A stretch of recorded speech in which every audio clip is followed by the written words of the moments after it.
Hi, everyone. Welcome back to the Regenerative Business Podcast. I am here with a very special friend and someone who I've actually had on the podcast before 6 years ago. And that is Amanda Pua Walsh. You can say hi, Amanda. Oh, hi. I'm so here. This is so much fun. I can't believe that was 6 years ago. I'm just, wow.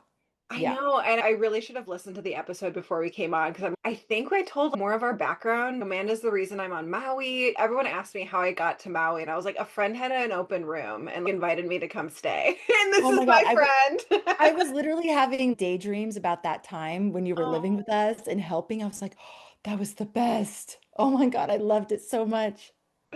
Anyways, Amanda is the founder of Astrology Hub. She's host of the Astrology Hub podcast, which I was trying to get some stats from her before I hit record. And as of 2 years ago, she had 13 million downloads. Should be way higher than that now. And she is the new author of the best-selling book Life by the Stars, which is a big reason I asked her to come on this week because I got early access to the book. It's now out, but I got to listen to it before it was out, and I'm just so excited to talk about it with you. So thank you so much for being on with me. Oh, thank you for having me, Samantha. This is so fun.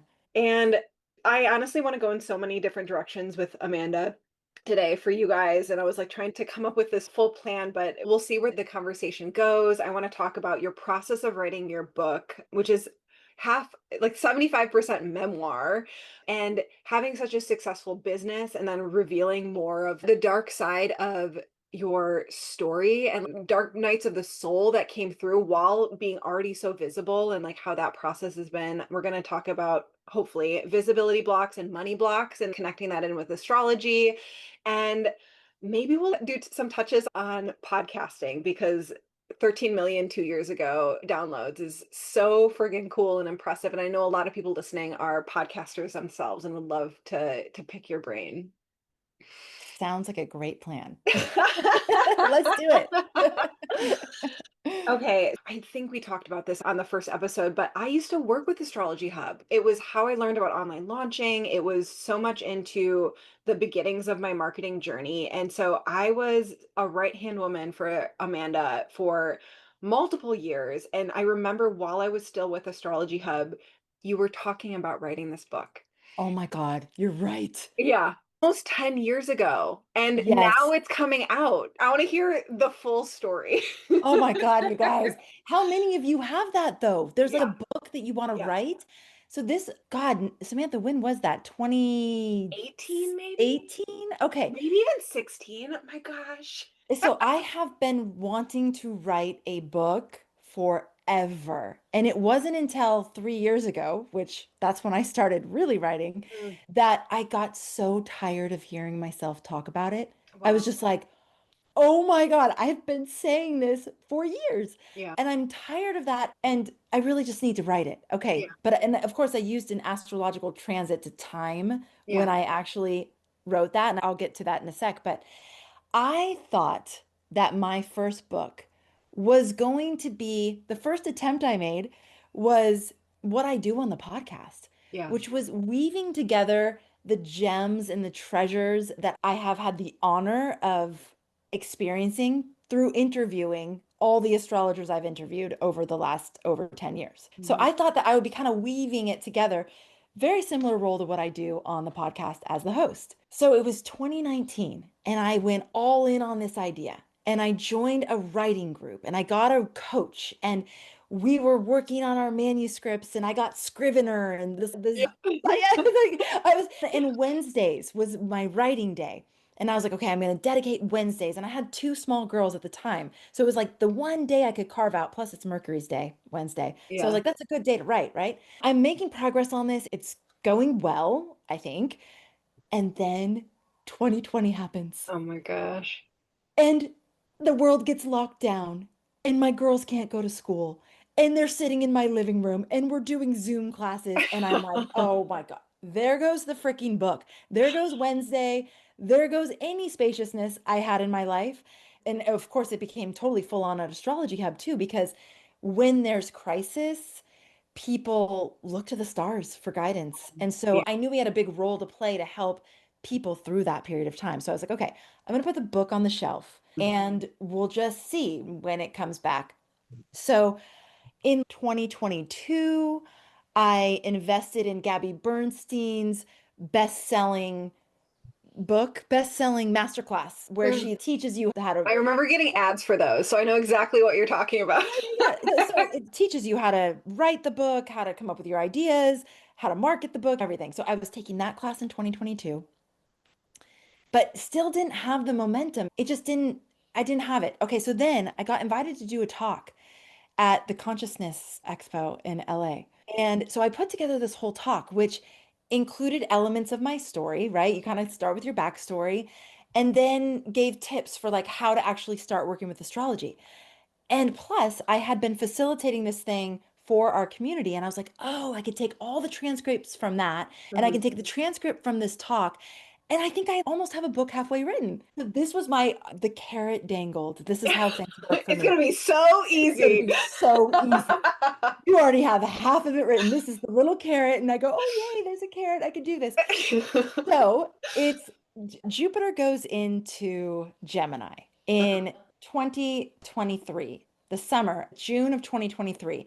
My Jupiter is in Gemini, so it's a Oh Jupiter return. wow. Gemini's writing and communicating and Yeah. everything. So I'm like, oh, this is the perfect time. And Jupiter is in Gemini for a year. I'm Uh-huh. like, all right, a year to write and get my book out. That feels totally reasonable, right? Uh-huh. So I get a coach. I'm a Capricorn. So I kind of know what I don't know, and Uh-huh. I'm good at delegating things that I'm not good at. And Uh-huh. I've never written a book. So to me it's like, all right, I'll get a coach. So I got a coach. She's awesome. I give her all my transcripts and I was like, "Can you tell me what you think and if I just need to flesh this out a little bit more?" Because a You book just is wait, you what? just handed her raw transcripts. Yeah. Yeah. So the Great. book, stop it, Samantha. So a book, like a fully written book, is 60,000 words, right? And I Yeah. had 30,000 words between all these transcripts were from videos I made for our solstice event in December, Yeah. blah, blah, blah. Doesn't, the details of that don't matter. So I gave her all the transcripts. I'm like, what do you think? Is there content material here for a book? She gets back to me in a week. She's like, I'm going to challenge you. I'm like, oh shit.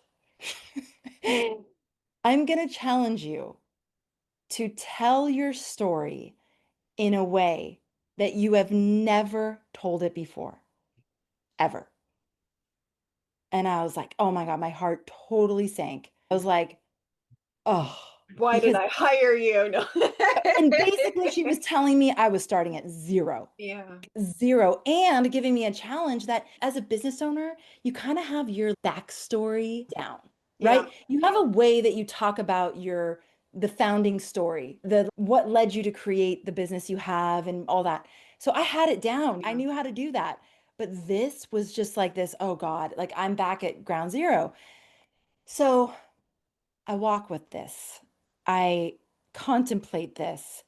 And what happened shocked me Mm. because my original thought for this book, the second time around, was going to be a little bit of my story Mm. and then how to work with astrology, like those transcripts were Yeah. laying out.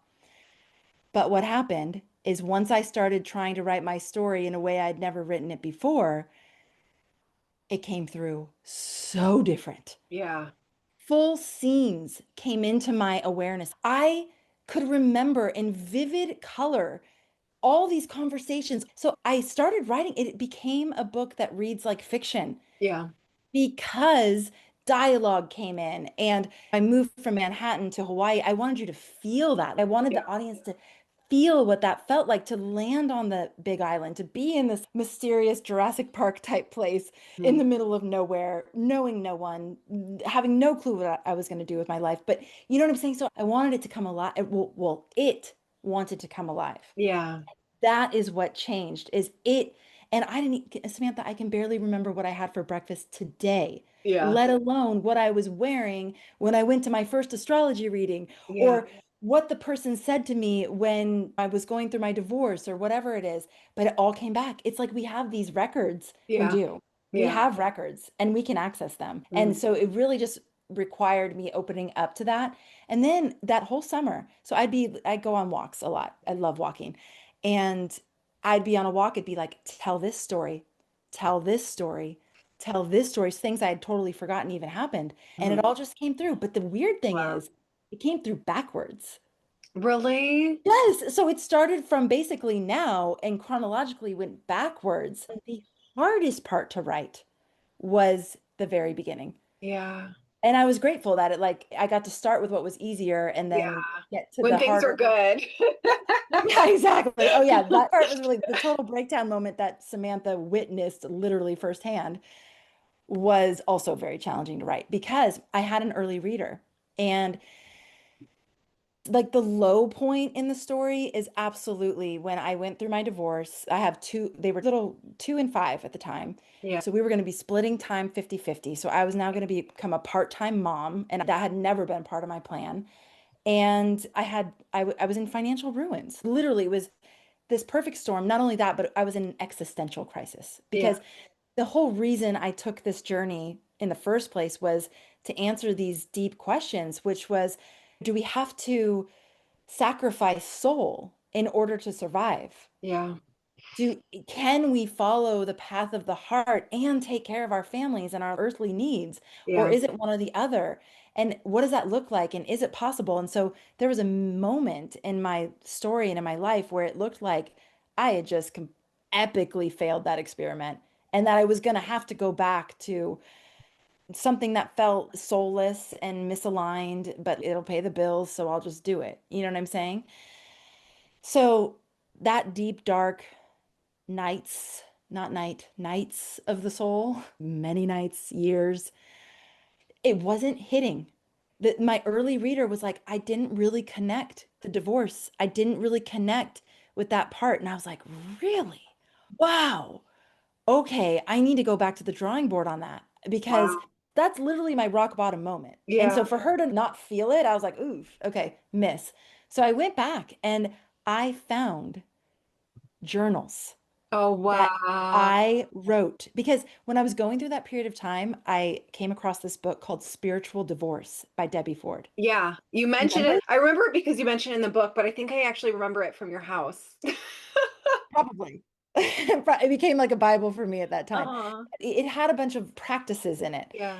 And so, in part of the practices, you had to journal. So, I found those journals, and that enabled me to transport myself back to the the gritty part of how all of that felt. And so Yeah. then I was able to rework that part of the book. And okay, then the question, am I going to go to a publisher and try to get this published traditionally, or Uh, am I going to self-publish? This was a yeah. big question, right? Anyone who's writing a book comes to that crossroads of like, Yeah. which way do you go? Because they're totally different paths. Yeah. And in June of 2023, I was like, I'm going to get this book out in a year. I'm Yeah. not going to wait for a publisher that takes 3 years or Yeah. more. So there's no way I'm going to do that. The book ends up not even being published until 2026 Yeah. anyways. But Yeah. I'm also very happy that I self-published. Yeah. Very happy. Like the amount of agency and license that we have now with the book, like all the Yeah. different things we can do around it, I Mhm. wouldn't have that if I'd gone with a publisher. Plus, Yeah. I wouldn't know who my audience is, which Yeah. feels so important. I want to know who's buying the book and who's connecting with it so I can stay in communication with them. I don't want them Yeah. to just read it and be gone, which if Mhm. they go through Amazon, I don't know them, but if they buy through us, I do know them. So, and either way is fine. But I do having that connection point and I like having that opportunity to stay connected and Yeah. to continue the journey. Does that answer your question, Samantha? I don't even remember what my question It was was. like tell you were basically talking about how I've been talking about this book for over 10 years. Yeah. What's interesting with what you just said is I was living with you at this point in your life. I know. And I had no idea. I had no idea. It wasn't until after you were divorced that I knew that, or talking about divorce and being public about going through a divorce, that I knew that was going to happen. And it wasn't until I read the book that I fully knew the or even years later, you kind of mentioned the financial situation, but I think I had no idea until I read the book, which is so Well, good. yeah. I'm a Capricorn again. Yeah. Capricorns are very, it's the worst thing for a Capricorn is to be embarrassed. Yeah. One of the worst things. And also Yeah. to be like a failure. Yeah. And in that period of time, honestly, Samantha, what's in that book? I had this moment before it was published. I was like, oh my God, there's not one human being on this planet, not my parents, not my partner, not my kids, that knows everything that Yeah. is in this book. Not one person. Yeah. even the people very closest to me. So I'm not surprised that you were like, oh, whoa, I didn't know. There's an element of always seem like they have it together. Yeah. Yeah. From the time I was little, people would be like, wow, she has a good head on her shoulders. And Yeah. it's just the way that it seems, Yeah. even if it's not true. And yeah, I'm not surprised that you were sort of surprised. But you're actually in the book. There's this one very critical role that Samantha played that I had to tell the story of in the book because it was just pivotal for me. We can leave it mysterious, We but can leave it mysterious. You guys email us or DM us on social media of who you think I am in the book. If you read that's it. so good. I love that. That's so fun. What Yes. unnamed character am I? You'll Yes, have to tell yes, me. yes. So we talked about this before I hit record of you having your son in the 12th house, which is there can be like a lot of projection onto you, which is very interesting as a public figure. And the way that you've really worked well with that is by not having necessarily a personal brand, but more so you're a host. So you're featuring other people, and that's worked really well for you. And this kind of feels like a pivot with that. Do you have any expectations or fears or Oh my God. hope? Right now, I don't have as many fears as I had over the last 6 months, Yeah. which is leading up to publishing the book. I definitely went through another kind of dark period of soul searching, and writing a book is a very private thing. You're there with yourself. It lost in your own world of writing and putting things down.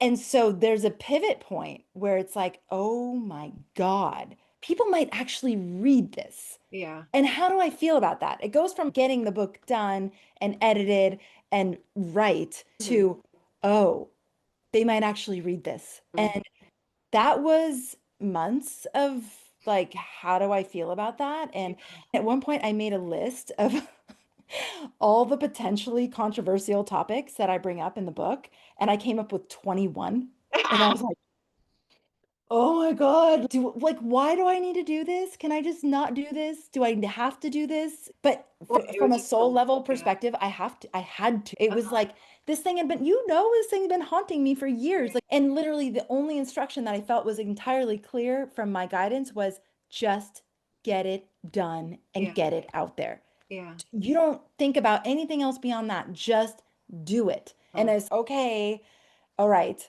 But the reason why ultimately my decision aligned with that soul voice, where my conscious decision and my soul voice came together, is when I was living through so many of those experiences in the book, I had this very deep sense that if I could navigate those very tumultuous waters, and if I could come out on the other side of it more myself, mhm. more thriving even more than I was before, more empowered, more on purpose, that I would be able to reach out my hand to Mhm. people in similar situations and just be that placeholder for it's possible. And to me, it was like, you know what? Get over yourself. Mhm. Just get over yourself, put it out there. And also, the thing is, whenever we share vulnerably from our heart, from our soul, I don't know about you, Samantha, but when I receive that from people, I love them even more. Totally. Like, Yeah. I'm just like, oh, I thought you were this, but oh my God, you're that. And it's so much more beautiful. It's so Yeah. much more nuanced. But there is no intention to shift this into the Amanda show. Yeah. Not that would be bad. Yeah. I'm not saying that's bad for people with personal brands. It Mhm. just doesn't feel like the next step for me. Yeah. It was funny. I was talking to someone on my team and we met with a PR team who might help us with getting Yeah. the word out about the book. And she's, they're going to want to know, do you want to be a speaker on stage? Do you want to make a personal brand? What do you want to do next? And I was like, honestly, what excites me even more than any of that would be to write another book. Yeah. It's way more exciting for me to cultivate myself as an author Yeah. and keep writing. And that could be the 12th house. So 12th house Yeah. in general is more hidden and more private, but also very spiritual and deep and connected to the unseen and the Mhm. mystery. And so for me, staying there Mhm. feels good, but I Mhm. also know I have to continue to be a steward and an ambassador, and you don't just write a book and then disappear. Although I think some people have been able to pull that off. I think some authors have, but it's like Yeah. definitely it's a different model. And usually not with nonfiction. Yeah. So going through your book, maybe I'll just babble for a second. Of first, I haven't said this to you because we haven't talked in person since I finished your book. I felt so much longing while Yeah. reading it because this feels like it fits into the spiritual memoir genre. This is not the same, but the same feeling as Celestine Prophecies when I read that, which is not nonfiction, but there's these lessons and you're going around a journey and you're getting these little spiritual lessons along the way. And I was like, I haven't read a book like this in so long and I Mm. miss it. I was a part of your life during this time period. So I was like, oh, I miss when I was like so connected into the more spiritual side of life. Yes. That was so exciting for me. But Oh, my real question is actually around you had all of these dark periods in it was like your late 30s, early 40s? mainly mid to late 30s. Yeah, and you came back, now everything is better than you even could have imagined. And Yes. do you have any messages for people who are in this building or they're either going into the dark phase or just trying to scratch their way out of it? Yes. One of the things that I come to in the book, which I just want to offer, and this might not be your path. Astrology might not hold keys for you like it did for me, Mm, but what it enabled for me through that period of time and continues to this day is an understanding of a few things. Number one, context. Where are you at in the overarching story of your life? What is this time period for you all about? Is it a period of transformation that is in some ways scripted? By that, I don't mean fated from the sense that you have no control or no agency in it. But I do mean that there are these waves, there are these energetic waves that move through our lives that from my perspective are absolutely designed for our good, but we have to participate and yeah, we have to opt in to participate with those energetic waves. So it gives you context where you can understand, okay, this is the confluence of energies that are alive in my life right now. And this is the highest invitation of that. If I can align with the ultimate purpose of this type of energy in my life right now, I will emerge more myself, more on purpose, more fulfilled, more radiant, more of my true essence. I will. If I decide to, and I had these crucible moments many times in the story that you read where I could have allowed the circumstances in my life to tank me, yeah. to throw me down in a spiral that would have aged me, diseased me, embittered me. Is that a word? Embittered? I don't know. I like Made it. me made me embittered. Yeah. Made me really bitter.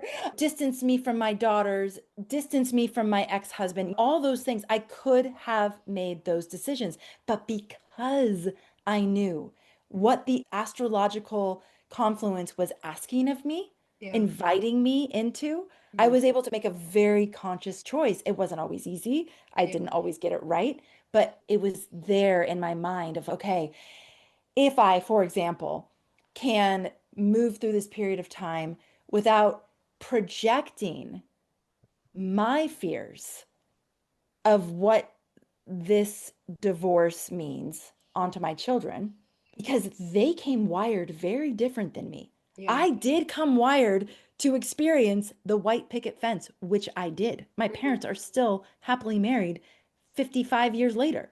And Yeah. I loved my childhood. So I Mhm. experienced that and I wanted to give that to my children. Yeah. But that was not what was meant to happen. Yeah. Because if you look at my chart also, you can see that my biggest lessons in this lifetime are going to come through relationships. Yeah. And it wasn't going to be, I get married, I put it on autopilot, and it's smooth sailing from there. That just isn't what I'm here to experience, nor are my children. And knowing the astrology of their chart, I was able to see they came wired and resourced for Yeah. complexity in relationships. Oh my God, how liberating on some level Mm, too. I didn't have to project that I'm a failure. I've mm, screwed them up. yeah. They're going to be traumatized for life Mm, based on my expectations. So things like that, just having the awareness of we can often take on that we have just absolutely failed. We messed up. It was these mistakes and we failed. Mhm. And for me, knowing astrology, some things are just written and they're going to unfold in a certain way. Yeah. Where we have choice, where we have agency is how we respond, Yeah. period. How do we respond? What energy do we respond from? How do we use it to become a better version of ourselves? Astrology shows that so much. So, what I would offer is potentially astrology as a tool, maybe getting a really great reading with an astrologer who can help you. It Mhm. became this bright, shining light in my life that was like the North Star. It was a North Star that helped me get out of that very dark tunnel. But also just the perspective of if life is happening for me, like what if life is happening for me? And when we're in it, it's really hard to see because you don't know how the story ends yet. You Mhm. don't know. But if life were happening for me, what might be being cultivated in me? I ended up being a 50% mom.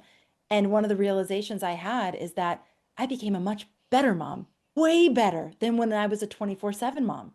So Yeah. while I didn't ask for the divorce, while I'm not trying to glamorize divorce, I'm just saying that was a unexpected benefit that when I had those girls, I appreciated it so much more than Yeah. before. I had taken them for granted.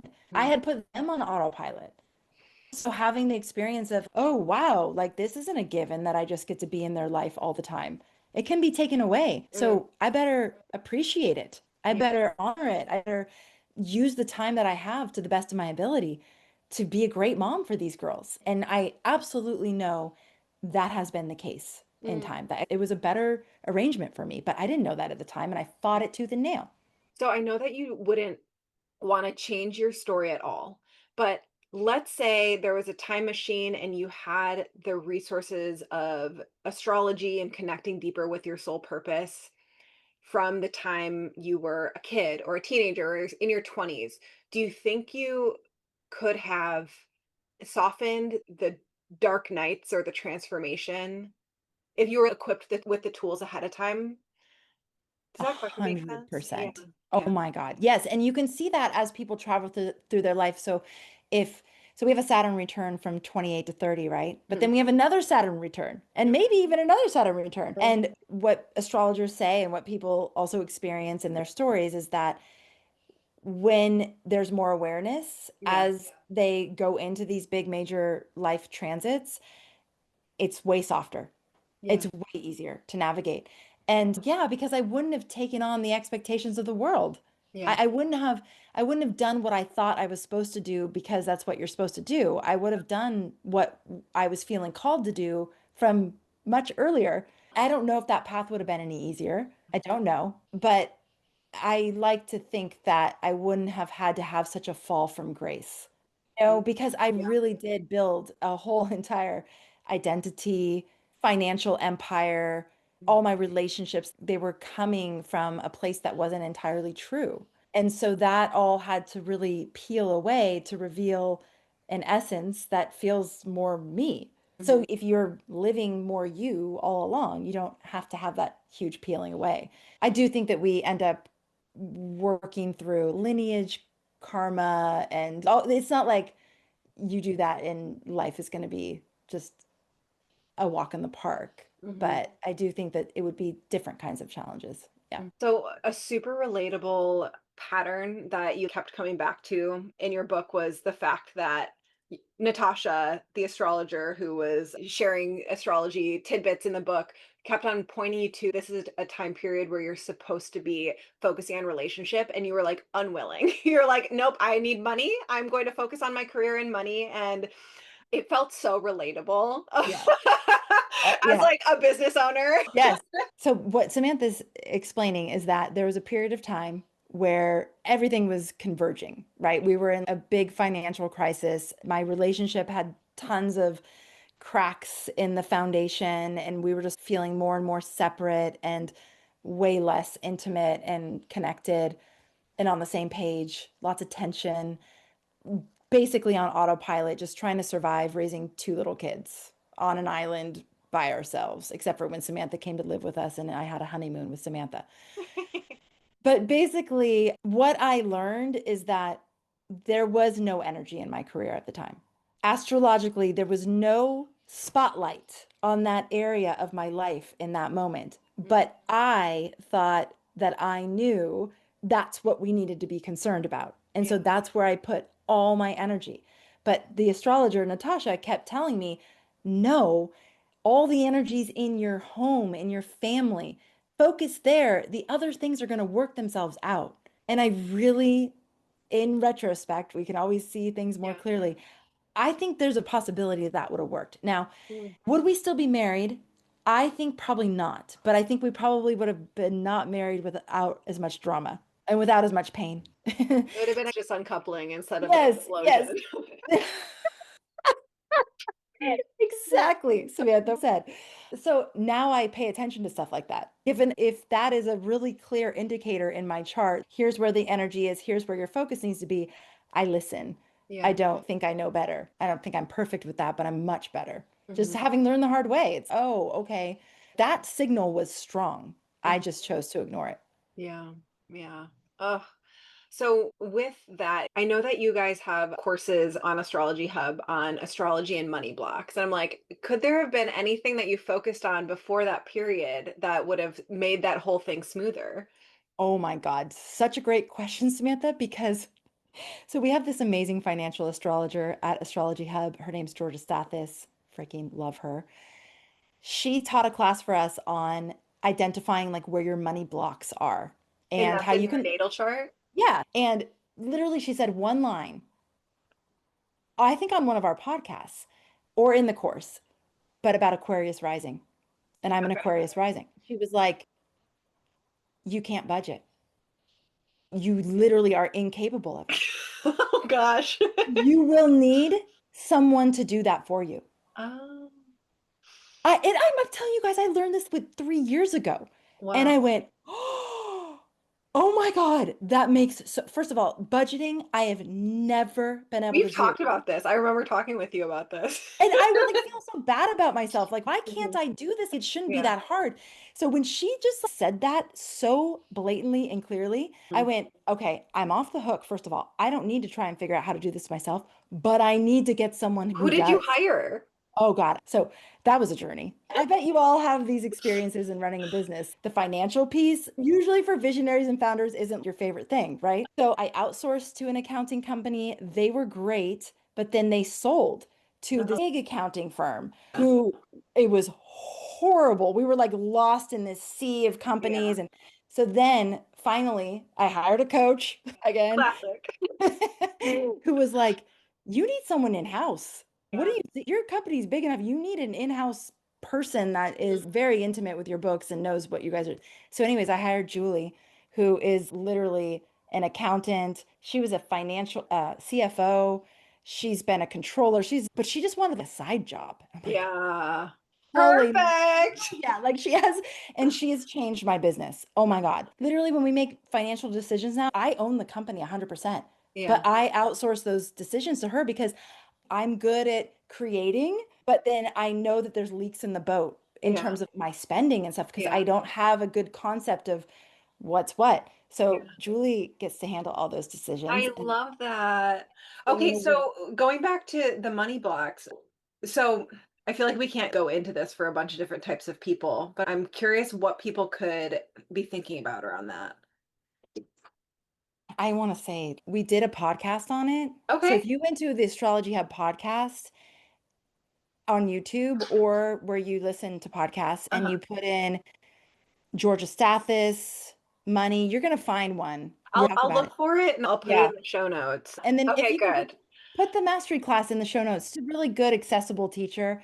It doesn't get too super technical, Yeah, but there's little nuances like that for everyone. that's so cool. So it Yes. help you lean into your superpower and Mhm, just not try to be someone you're not, which I'm mhm, not a budgeter. Yay, I'm not a budgeter. Someone else has to do that for me. It's not, oh, so you don't need to budget. It's mhm. no, so you someone else has to do that for you. So what part of your chart has made it so that you're so good at finding support people and attracting people in? Because like Oh.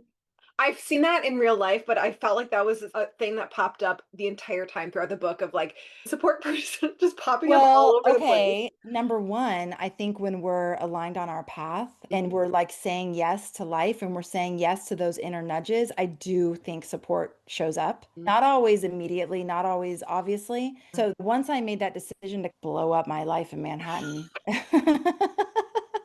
The first of many blow-ups. many blow ups, so dramatic, right? Mars and Leo, so he's got to be dramatic, you know. And then moved to Hawaii was like that. And I don't know if that's a chart thing or if that's just an alignment thing because So I how really do you get do. into alignment then? Okay, for me, it's always started with the sacred yes, which is not a casual yes, not a I'm gonna try, not a I really want, but that deep soul level yes when you commit to life. When you say, I'm here for it, I'm up for it, whatever that looks like, I say yes. Samantha, you were probably maybe even at the moon circle where I raised my arms up to the sky. It was like a full moon circle. We were at this house in Sprecklesville, like right on the ocean. And it's so distinct. I raised my arms up to the sky and I looked at the moon and I was like, I am ready for my destiny. Oh my gosh. It was literally within a few days. Yeah. Oh, a couple days after that, and shit hit the fan in the biggest way ever. Again, that was the thing that just, it was like, are you ready? You're really ready for your destiny? Okay. This is Mhm. what's going to happen. These things are going to fall away. This is going to fall apart, Yeah. but this is your destiny. Yeah. So it's a courageous thing to do. But that's like a one-off thing. There has to be practices you do on a weekly or daily basis where you're opening your intuition and awareness up to the little nudges and directions. All day, every day. And honestly, Samantha, for me, it is very much through the body. I'm Mhm, not as much a sit and meditate person as I am go for a very long walk person and listen mhm, and be available. And I love dance. So in my dance class, I dance with a prayer, or I dance with a meditation, or I dance with a contemplation. I'm opening up to receive the guidance. mhm, And so for me, it comes a lot through moving, mhm, my moving the energy, so saying yes to begin with, and mhm. that yes can happen every day. That Yeah. yes can be I'm here for life today. I'm here for life today. I'm Mm. here for life today. And then yes, being open and doing all the things that keep you in a higher state of consciousness. How do you And like to that's do that? different for everybody, right? So Mm, for me, like I just said, moving, making sure I get sleep. This mm, is huge. Little things like making sure that I stretch before bed and I'm not on screens before bed and I mm. take a shower before bed. You know, these Yeah. little things that then ensure that I'm going to have a good night's sleep because when I have a good night's sleep, already my energy is different. You know, Yeah. how I feed my body, how I move my body, sunlight. Oh my God, getting outside in nature. We've been so disconnected from these things and they feed us elementally. And so when we're starved from them, it's hard to access the Mhm. higher channels. It's hard to access the higher guidance because we're cut off. Are you on you've never done the business's social media stuff, right? No, yeah. Okay, so that's our answer. It's Don't a be on dark social hole. media. It's a dark hole. We still have social media. I I know, don't but do. you have people who do it for you. Yeah, I do. Yeah. Yeah, yeah. And because I do the podcast, I can still be present on social Yeah. media Yeah. without doing social media. Yeah. We just take clips from the podcast and we put it on social media. So I'm still present in there, but I'm not having to create a bunch of content just for it. I mean, some people might like doing it, but Most I don't. people I know don't. Yeah. It just It's feels like, like this empty black hole, doesn't it? yeah, and there's Yeah. just let's not go there. Okay. Okay, so I know we're like coming up on time, and I wish I could talk with you for many hours. Well, you can. Let's go for a beach walk. I know I need to get on your calendar for a beach walk. Yes. Oh gosh, how do we wrap this up into such a little bow? Because your Gemini moon, my Gemini rising want to go in so many different directions. First of all, tell us any little things about the book that you would love people to know, where they can get it, some intentions that they can bring into the reading process of it. The book really centers around this question that I was asking myself in the mirror at 10 years of age, which was, who are you Mhm. really? Yeah. Not just who are you on the surface, not just who are you to other people, who are you really? And that one question took me on so many adventures that I am excited to share with you because I think that you'll find a mirror in it for you. Because these are deep soul level questions that at some level we all carry. We are way more alike than not. Yeah. And so I invite you to open up, to go on a bit of an adventure with me, a bit of a journey with me, to have a journal next to you while you're reading and write down any thoughts or reflections. I've gotten so many notes from people that are just like, oh my God, I see myself in your story. Yeah. I thought it was just me, or you've made me feel like I'm not alone. And that's huge. If that's one thing people can take away, is just you're not as weird as you think. You're not as broken as you can feel. So I would say just if you're looking for something fun to read this summer, if you have a trip, my sister-in-law took it with her on her 50th birthday celebration in Bali. She went to go on this epic Bali adventure for her 50th, and the book was like her companion through the whole thing. And all these experiences she was having were mirroring different things that were happening in the book at the same time. So I think there's some little magical keys in there for you. And I just want to offer it to you as something from my heart that I hope connects with you. And I hope it helps you on your journey, really, at the end of the day. So beautiful. And yeah, if you want to see behind the scenes of building a really successful business, Amanda shares her story and like a different kind of business. Astrology Hub is not, she's the face of a coaching empire, which you see a lot of on Instagram, but this is a really large reaching company that has been very successful for a lot of years, and it's really cool to read the build up to it, the spark that started it in the beginning. And for the astrology lovers, which I know there's many of you listening, Natasha Alter is an astrologer that for each chapter she gives little astrological insights behind all the stories, which was so fun to read. Amanda, thank you so much for being here. Thank you I for I love having you me, so Samantha. I much. love you so much. Beach We need to, walk, I please. know, we need to Yeah. schedule a beach walk, and you I guys loved it go. last time how you didn't bring your bathing suit, but you're just like, I'll go in. Oh yeah, I went in with my shorts and my bra. It's Maui. I could have gone naked. I was like, I kind of want to get in the water. Did you bring your bathing suit? And she's, I didn't, but I'll go in. I was like, it's awesome. I love that. Oh, yeah, Samantha, thank you. You've been doing this for 6 years. I know there's so many people in your audience who are benefiting from your book and the work that you do. And I'm happy that I was a part of your journey in any way, that we came together through Astrology Hub and you've gone off on your own direction and are flourishing. That makes me really happy. That so it's something I don't know if I've talked to you about this, but you are definitely a person that I hold as this archetype of who I want to be as a leader. Because I got to see behind the scenes of both living with you and working on your team of this leadership with so much grace. And it's something that I think about Wow. regularly. Of so you have been a part of my journey. You're still a part of my journey. And Oh, just so make me cool. cry, Samantha. Ooh. Thank you. Okay, any final words of wisdom for listeners? This moment in time for humanity is a huge threshold.